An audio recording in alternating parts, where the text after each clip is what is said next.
Good morning student. आज का हमारा टॉपिक है संज्ञा। जैसा कि हम जानते हैं कि संसार में सभी का कोई ना कोई नाम होता है, सभी किसी न किसी नाम से जाने पहचाने जाते हैं। तो इसी नाम को क्या कहते हैं? संज्ञा। जैसे देखते हैं कि किसी प्राणी, वस्तु, स्थान या भाव का नाम बताने वाले शब्दों को क्या कहते हैं? संज्ञा। जैसे इसमें प्राणी का नाम आता है, वस्तु का नाम, स्थान का नाम, भाव। जैसे हम खुश हैं तो खुशी का भाव दिखता है, दुख है तो दुख का भाव दिखता है। तो इसको हम क्या कहते हैं? संज्ञा। बच्चों आइए इसके कुछ उदाहरण देखते हैं। जैसे प्राणी में कौन कौन आ जाएंगे? मनुष्य आ जाएंगे, पशु आ जाएंगे, पक्षी आ जाएंगे। वस्तु पेंसिल, कप, कुर्सी, बुक्स, कॉपी, आपके अगल बगल जो भी निजी वस्तुएं होती हैं वो सब किस में आ जाएंगी? वस्तु में। स्थान जैसे दिल्ली, बरेली, बहराइच, लखनऊ, कोलकाता, आगरा, ये सब किस में आ जाएंगे? स्थान में। उसके बाद है भाव में क्या आ जाएगा? दुख, सुंदरता, थकान। जैसे आप खेलते हो तो आप थक जाते हो, तो एक चेहरे पे आपके भाव दिखता है कि आप थके हुए हो, या आपकी मम्मा काम कर रही हैं तो वो थकी हुई हैं, तो एक चेहरे पे उसके भाव दिखने लगता है। इसी को संज्ञा कहते हैं। आइए अब देखते हैं संज्ञा के भेद। संज्ञा के तीन भेद होते हैं। पहला है व्यक्तिवाचक संज्ञा, दूसरा है जातिवाचक संज्ञा और तीसरा है भाववाचक संज्ञा। जातिवाचक संज्ञा के दो भेद हैं, द्रव्यवाचक संज्ञा और समूहवाचक संज्ञा। पहले इनको संज्ञा के 5 भेद बताए गए थे, लेकिन कुछ विद्वानों का मानना है कि संज्ञा के 3 ही भेद हैं, द्रव्यवाचक संज्ञा और समूहवाचक संज्ञा जातिवाचक संज्ञा के भेद हैं। तो आइए अब हम देखते हैं पहला व्यक्तिवाचक संज्ञा। व्यक्तिवाचक संज्ञा क्या होता है? जिन संज्ञा शब्दों में किसी विशेष व्यक्ति, प्राणी, वस्तु या स्थान के नाम का बोध होता है उन्हें व्यक्तिवाचक संज्ञा कहते हैं। जैसे मैं एक उदाहरण आपको बताते हैं कि रामायण एक धार्मिक पुस्तक है। अगर हम कहते कि मेरे पास बहुत सारी धार्मिक पुस्तकें हैं तो वो व्यक्तिवाचक नहीं होता, क्योंकि उसमें कोई एक किताब के बारे में नहीं कहा गया। उसमें बहुत सारी धार्मिक पुस्तकें हैं, तो कौन कौन सी हैं ये हमको तो मालूम नहीं है। तो इस यहाँ पे दिया गया है कि रामायण एक धार्मिक पुस्तक है, तो रामायण क्या है? व्यक्तिवाचक है। रामायण को यहाँ पे क्या बताया गया है? व्यक्तिवाचक, क्योंकि यहाँ पे धार्मिक पुस्तक का नाम क्या है? रामायण। दूसरा उदाहरण देखते हैं। रिया का घर दिल्ली में है। इसमें रिया नाम है और दिल्ली शहर का नाम है, तो स्थान का नाम भी आ गया इसमें, और नाम व्यक्ति का भी नाम आ गया। इसमें नाम बताया गया है, विशेष नाम है, इसलिए ये है व्यक्तिवाचक संज्ञा। तो इस उदाहरण में हम देखते हैं कि इन दिल्ली, रिया और पुस्तक, ये सब क्या है? एक विशेष व्यक्ति हैं, ये एक विशेष नाम है, इसलिए ये सब किस में आएंगे? व्यक्तिवाचक संज्ञा। चलिए कुछ व्यक्तिवाचक संज्ञा के हम और उदाहरण देखते हैं, ठीक है। जैसे पहला है देशों के नाम।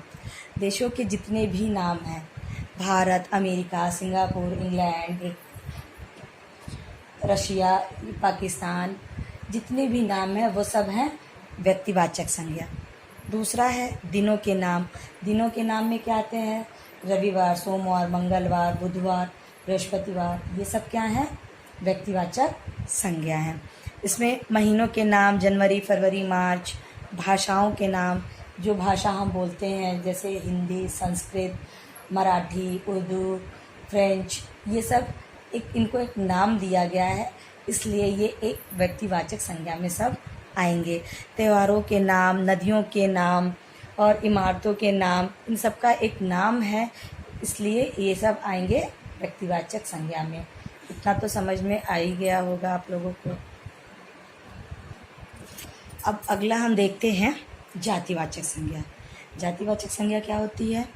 कि जिन संज्ञा शब्दों से किसी प्राणी, वस्तु या स्थान की संपूर्ण जाति का बोध हो उन्हें जातिवाचक संज्ञा कहते थे। जैसे पहले हम व्यक्तिवाचक में क्या देखे हैं कि उसमें किसी विशेष व्यक्ति के बारे में बात की जा रही हो या विशेष स्थान के बारे में बात कर रहे हैं। लेकिन जातिवाचक संज्ञा में क्या है कि उनके हम पूरे जाति के बारे में बात करेंगे। जैसे एक उदाहरण देखते हैं पहले, खेल का सामान यहाँ मिलता है। जैसे हमारे पास ये कुछ खिलौने हैं, ये हम दिखाते हैं कि हमारे पास कुछ खिलौने हैं।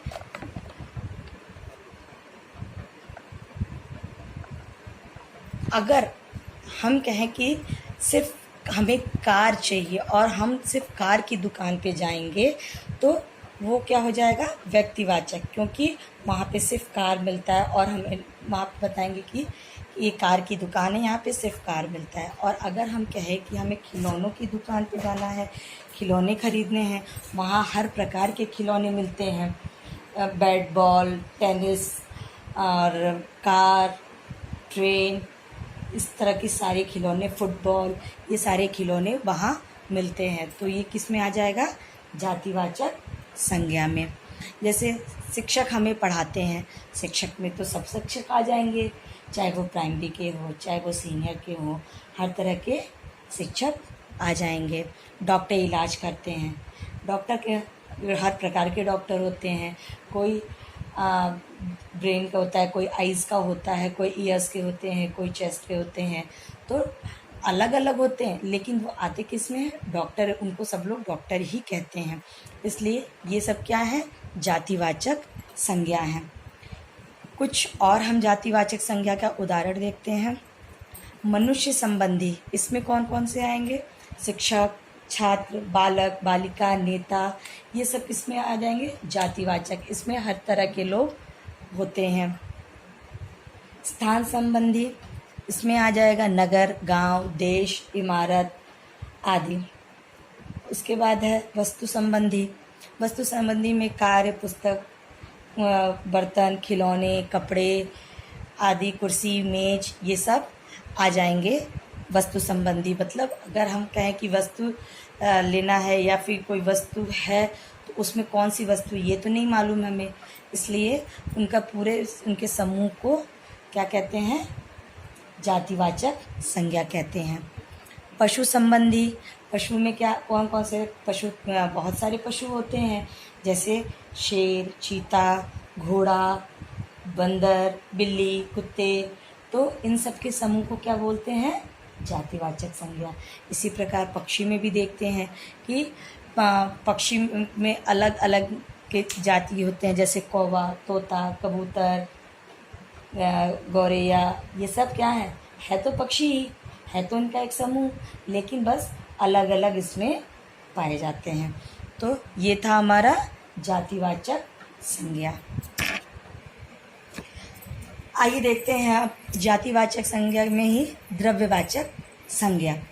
जो संज्ञा शब्द किसी धातु, द्रव्य या पदार्थ का बोध कराते हैं उन्हें द्रव्यवाचक संज्ञा कहते हैं। इनको हम तौल सकते हैं, नाप सकते हैं, उन्हें द्रव्यवाचक संज्ञा कहते हैं।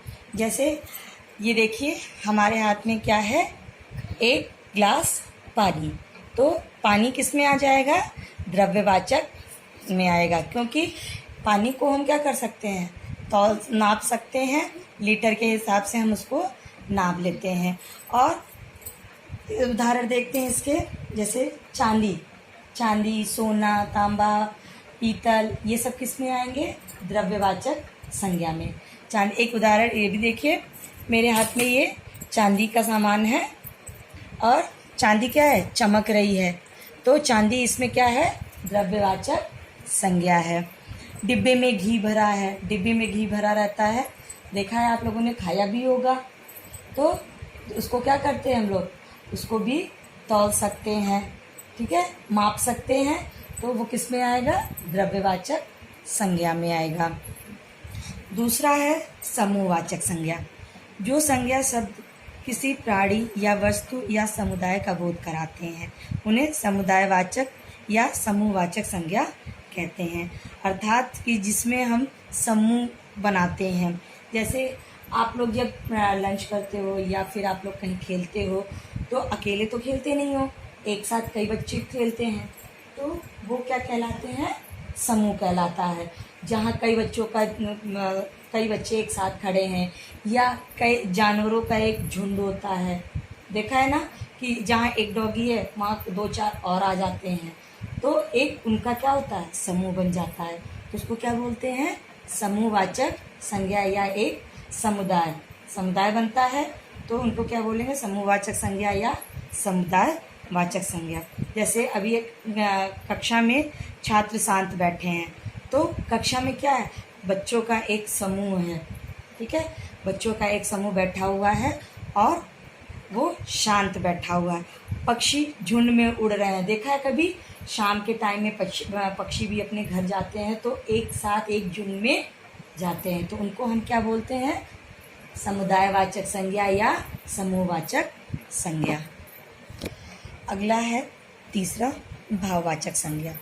जिन संज्ञा शब्दों से किसी व्यक्ति, वस्तु या स्थान के गुण, दोष, स्थिति, दशा आदि का बोध हो, उन्हें क्या कहते हैं, भाववाचक संज्ञा।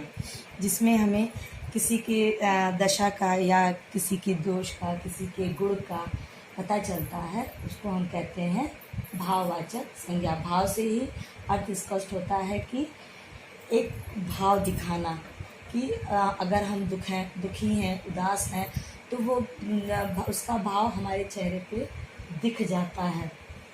जैसे कुतुब मीनार की ऊंचाई डरा देती है। जब हम कुतुब मीनार या किसी बड़ी इमारत को देखते हैं तो हमारी आंखें बड़ी बड़ी हो जाती हैं और देखते कहते हैं अरे वाह कितना ऊंचा है ये, तो उसकी ऊंचाई देखकर ही हम क्या होते हैं, डर जाते हैं। दूसरा देखिए, बच्चा थकान के कारण सो गया। बच्चे खेलते रहते हैं, दिन भर खेलते रहते हैं, आप लोग भी खेलते रहते हो, तो आप लोग को थकान होती है, थकान के कारण आप जल्दी सो जाते हो या फिर बैठ जाते हो, ठीक है। तीसरा है, ताजमहल की सुंदरता रात को बढ़ जाती है। इसमें क्या, ताजमहल की सुंदरता, इसमें इसका भाव दिखा रहा है, इसका गुण बता रहा है कि इसके रात में सुंदरता बढ़ जाती है। यहाँ पे ऊंचाई, थकान तथा सुंदरता हमें क्या बता रहा है, गुण और अवस्था बता रहे हैं। इसे हम महसूस कर सकते हैं, छू नहीं सकते हैं।